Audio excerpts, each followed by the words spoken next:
All right. Yeah, you still up there. Okay. So now we're going to get into kind of like mastering the float passing. So before we did intro to float passing, where we just did float passing from the headquarters position itself. So now we're going to go over in this video how to use float passing in combination with smash passing to pass full butterfly guard, half butterfly guard, and then when we're in half butterfly, how to stop them entering like one leg X guard and X guard and doing like the inversions or back steps into like saddle from butterfly half guard. Alright, so Facing? Mike might be a little bit rusty. He's been gone to the girlfriend's in New Brunswick for how many days? Like 4 days? 4 days, so We'll figure this out. we'll see how we make out. Hi Haley, by the way. She's gonna love that. Yeah. She's gonna Let's love just come this way just a little bit. All right. So we're in headquarters position here. All right. And one of the common things that bottom person's going to do, especially if I'm doing this smashing type headquarters position where my hips are down, is he's going to frame my upper body. And he's going to bring his elbow to the inside of my knee, and he's going to do it basically a shrimp or a hip escape or whatever you want to call it, elbow escape. And he's going to push my knee open to slide his knee back out to the inside position. And now we're here in this like butterfly guard position. All right. So this is what we're going to deal with now. So like we talked about in other videos before, if I can just pass from headquarters before he even does this, obviously that would be best case scenario. That doesn't always happen. So to stop the elbow escape, my main goal is to keep his bottom leg pinned. So keep your knee to your chest, like as much as you can. Yeah. And I'm keeping his knee pinned, or his leg pinned with my knee on the floor. So now when he tries to pull his knee to his chest, my knee is physically blocking it. At any time, including when he uses his elbow, if I can't keep my knee on the floor, my hand posts in front of the floor. All right? If I feel like he's escaping too quickly and I can't even post my hand, then I go up to my float position where I'm just like too far ahead for him to be able to do anything, and now I can try and pummel him. All right? But we tried all these things. Mike's just a savage. Headquarters destroyer. Yeah. And he manages to open my knee with his elbow before I get to do any of those things, and he gets me in butterfly guard here. All right. So from here, I'm gonna use my float passing again. All right. So if I can, let's just turn this way. If I can, I'm going to post my hands on the floor, but I'm going to pinch my knees in, and I'm going to kind of like squat here.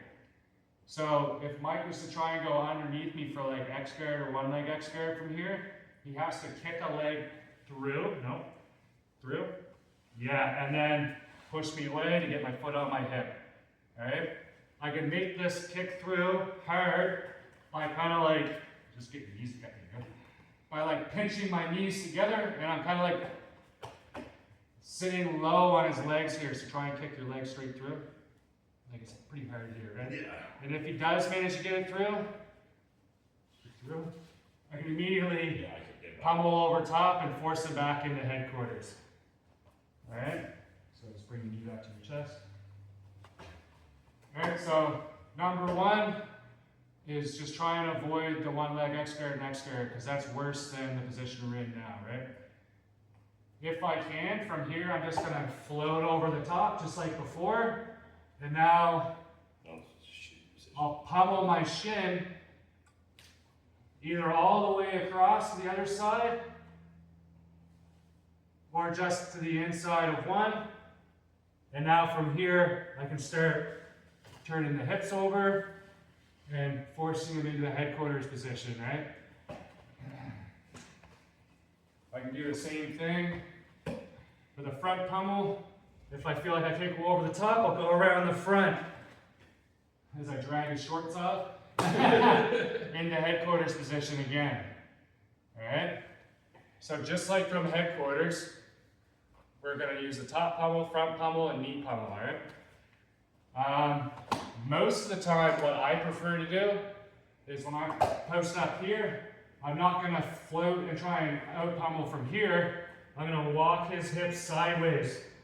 And now from here, I can pin his knee and get my knee over top of his thigh. Keep your knee open. All right? And now from here, I force the shin to shin, where all I have to do now is push his foot out, and now I'm in headquarters. All right? I feel like it's just a little bit easier when I turn his hips away to start beating him in the pummeling battle, right? It's harder for me to keep position there too. Obviously, too, if I start walking him to the side, I can also pummel the top leg here as well. Right? So, kind of the advantage of us trying to pass this butterfly guard is we can out pummel him on either leg. Where before, in headquarters, you're kind of only trying to out pummel one leg. So it's a little bit easier to see coming, but in the butterfly guard, I can switch sides, right?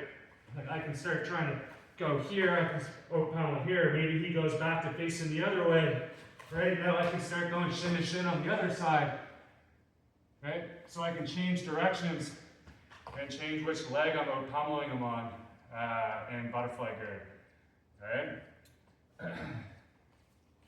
The other thing we can do yeah. The other thing we can do is force him into butterfly half. So I'm here, and I turn his leg sideways, and he's not being disciplined with his elbow. I can literally just step over, and now I force him into butterfly half guard here. And I can start passing from this guard. Alright, so one more time. I'm here, I walk him sideways, and now from here, I just jump the leg, yeah, keep your knee to your chest, jump the leg, and I hook over the knee, and now I can just kind of curl that leg back, and now I'm in butterfly half, where now I can start connecting the upper body, dropping my hips, and now I can start passing from butterfly half here, which is what we're going to do next.